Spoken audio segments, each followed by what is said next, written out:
안녕하십니까, 유영기입니다. 이렇게 만나 뵙게 돼서 반갑습니다.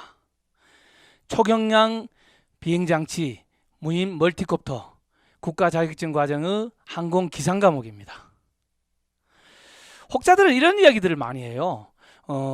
국가 자격증 과정의 멀티콥터를 운영하는데 항공기상, 이렇게 거창하게 항공기상을 이렇게 강의를 하고 내가 공부를 해야 되느냐, 이런 생각을 많이 하시는 분이 계시는데, 그에 대해서 저는 이런 이야기를 좀 드려요. 첫 번째는 멀티콥터도 운용 체계가 항공이다, 즉 다시 말해서 공중에서 운용된다 하는 거 하나 하고, 그 다음에 두 번째는 이 항공기상 그러면은 이렇게 저고도 기상도 있지만 또 고고도 기상이 있잖아요. 이것 중에서 멀티콥터 그러면은 우리가 대부분 이래 저고도 기상 위주로 이렇게 강의를 드리는데, 기상이라고 해서 고고도 다르고 저고도 다르냐, 사실 이건 아니거든요. 물론 다른 경우도 있죠. 그렇지만 여기에서는 저고도 기상 위주로 해서 강의를 드리고, 또 고고도 기상하고 아우러져서 연결되는 것은 고고도 기상도 아울러게 공부를 해야 된다라는 이야기를 먼저 좀 드리고 시작을 할까 합니다.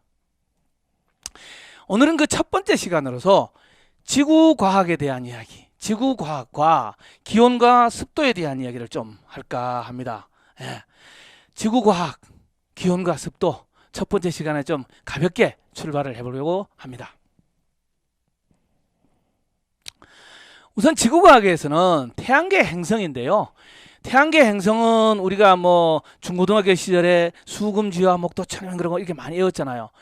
또 이제 현재 고등학교 학생인 분들은 또 이것을 암기하고 있을지도 모르는데, 중요한 것은 이거죠.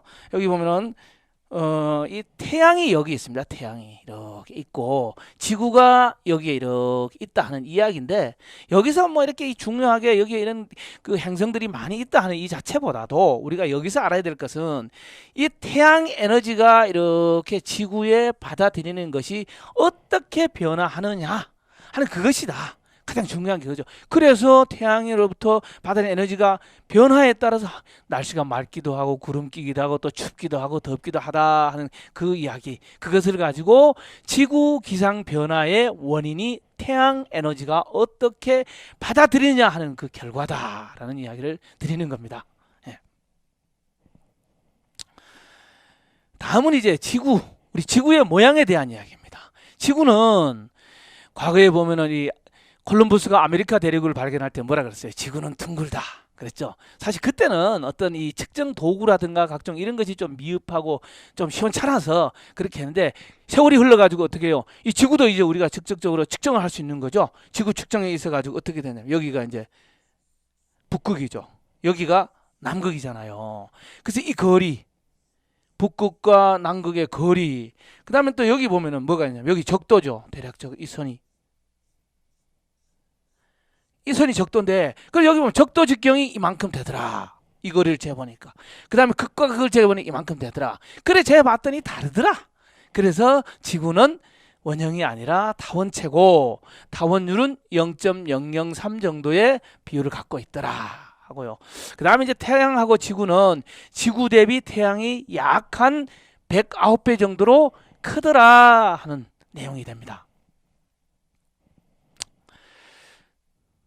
근데 다음은 뭐냐 하면은 지구의 어떤 그 태양하고 이제 거리가 얼마나 되느냐 하는데, 여기 태양이 여기 있죠. 태양이 여기잖아요. 그 다음에 지구가 여기 있어요. 요 거리가 어느 정도 되느냐 했더니만 1억 5천만 킬로미터, 상당히 먼 거리죠. 1억 5천만 거리다. 그래서 아까 앞장에서 뭐라 그랬냐면, 또 지구 대비 태양이 109배 크기라 그랬어요. 실제 이걸 재보니까 이런데요. 좀 이건 다를 수 있지만 이렇게 이걸 태양이라고 했을 때 지구는 요 점밖에 안 된다. 보이지도 않는, 눈에 거의 보이지도 않는 점 정도로 이렇게 차이가 크더라 하고, 또 태양 주변에 이런 데 있는 별들은 아주 극한의 별들이 많이 모여 있다 하는, 태양과 지구의 거리는 1억 5천만 킬로미터 정도에 떨어져 있다.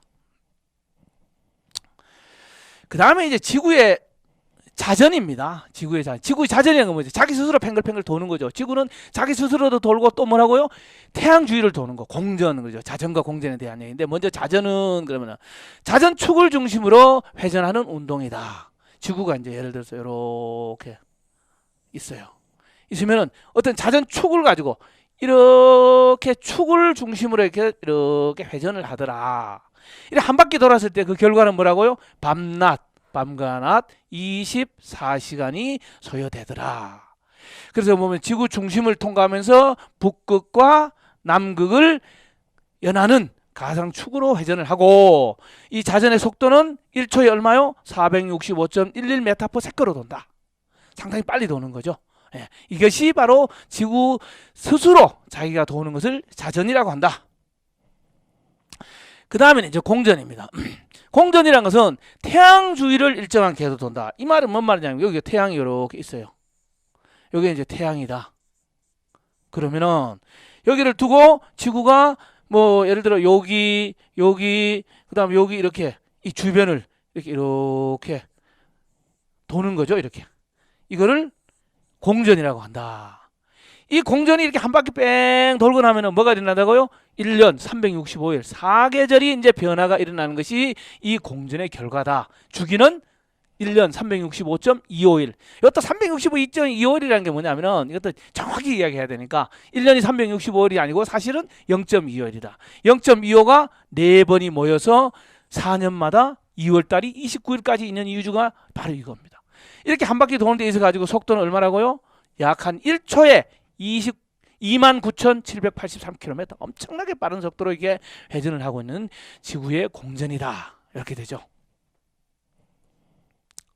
그래서 지구가 또 보면은, 방금 그림에서도 살짝 설명이 언급이 됐지만은, 지구가 돌 때 보면은 이렇게 지축이 이렇게 해서 돌지가 않아요. 이렇게 돌면 사계절이 일어나지 않잖아요. 그럼 어떻게 도느냐? 지구는 자전축의 기울기가 이렇게 요만큼 23.5도 기울어서 돈다. 그렇기 때문에 어떤 현상이 일어나냐 하니까 사계절이 일어나게 되는 겁니다. 태양열이 많이 비춰지고 적게 비춰지는 거. 그 다음에 또 요거는 또 보면은 태양 복사열의, 그렇죠, 변화를 초래하는 원인이 23.5도 기울어져 돌기 때문에 그렇다는 이야기를 드립니다. 그래서 여기 그림 보시면 이렇게 되는 거예요.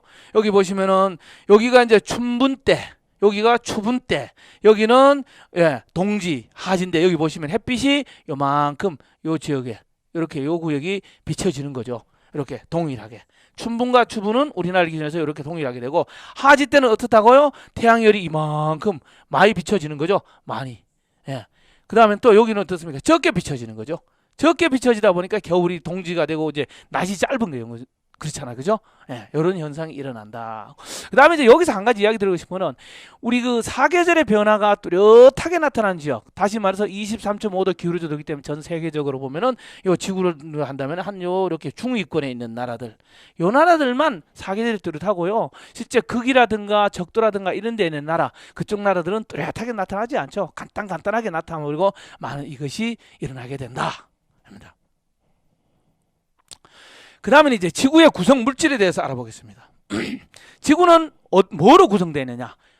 땅 아니면 육지, 육지 아니면은 바다죠. 육지가 29% 정도. 그 다음에 물, 바다를 포함해서 호수, 강 뭐 이런 걸 해가지고 약 한 70.8% 정도가 된다. 우리가 잘 알고 있는 5대양 6대주로 되어 있는데, 중요한 것은 물과 바다의 비율이 어느 정도 되냐 하는 그 이야기를 나타내게 됩니다. 그 다음에 이제 항공에 관련되는 용어 이야기를 좀 해볼까 합니다. 우선 제일 첫 번째, 이제 해수면과 방인데, 그 중에서 해수면이라는 것은 바닷물의 높이죠. 바닷물의 높이. 바닷물의 높이는 뭐 대부분 많이 알고 있는 것이 0으로 알고 있어요. 0으로 알고 있는데, 사실은 어느 지역에서 똑같이 있을 수는 없습니다. 똑같지 않다는 이야기죠. 그러나 이렇게 우리나라처럼 이렇게 바다를 가지고 있어. 이런 나라가 있어.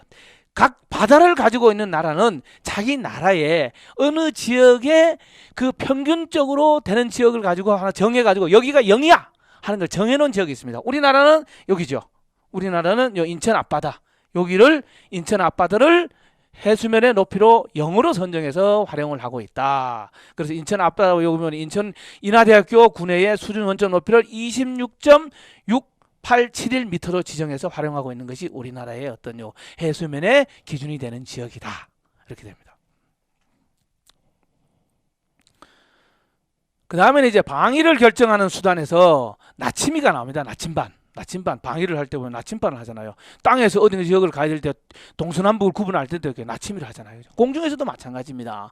이 나침이가 있는데 여기 지금 우측에서 보시는 요 그림, 요 지금 현재 나침이가 요 나침이 요것이 항공기에 사용하는 나침입니다. 요거는 어떤 그 외부 전원하고 연결되어 있지가 않아요. 외부 전원이 필요치 않는 방향만 지시하게 되는 나침인데 여기 보시면 여기 웨스트 200 여기 70도잖아요. 여기 280, 290 뭐 이런 식으로 해가지고 여기서 공중에서 조종사가 봤을 때 바로 방향을 알 수 있는 거. 예. 나침반 문자판이 주축에 자유롭게 매달려 가지고 방위를 잘 지시해 주는 거. 요거를 이제 항공기에서 사용하는 나침이다.